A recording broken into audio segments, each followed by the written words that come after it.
It's almost impossible to shoot a bow while driving. Grace Haviland clenched her fingers around the steering wheel of the Jeep and waited for the Atlantean warrior riding shotgun to respond to what she thought had been her very reasonable point. Waited. Waited a little longer. She'd met Alexios months ago and seen him sporadically since, but she'd never been in such a small space with him. It felt like being trapped in a cage with a lion who'd just eaten a full meal. Deadly, dangerous, and exhilarating. But maybe, just maybe, you'd live through it. Unless he suddenly felt like a snack. She wrenched the wheel to the left when she saw the deceptive dead-end sign appear in the headlights, and then took the deserted side street. Alexios finally turned to face her, his golden hair brushing the tops of his shoulders and sweeping forward to hide the scarred left side of his face, reinforcing the lion imagery so strongly she flinched a little. He raised a single eyebrow. "The sign keeps people out," she explained. "HQ escape route and a shortcut to the hospital. Since we're a little behind everyone else, I wanted to catch up." A weak but warm voice floated up from the back seat. "Shortcut would be good."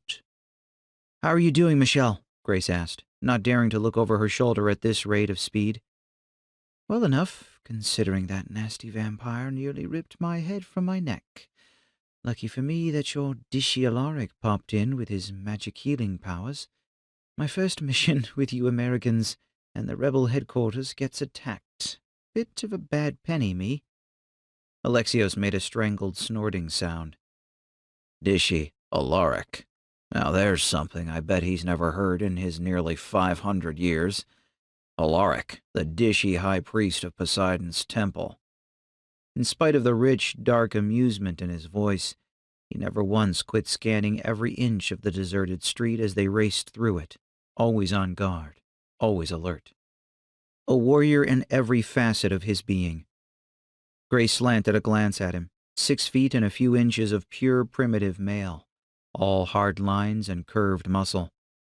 He'd fought like an avenging angel back at HQ when their strategy meeting had been viciously destroyed by the wave of vampires and shifters, crashing through doors and windows in a multi-pronged attack.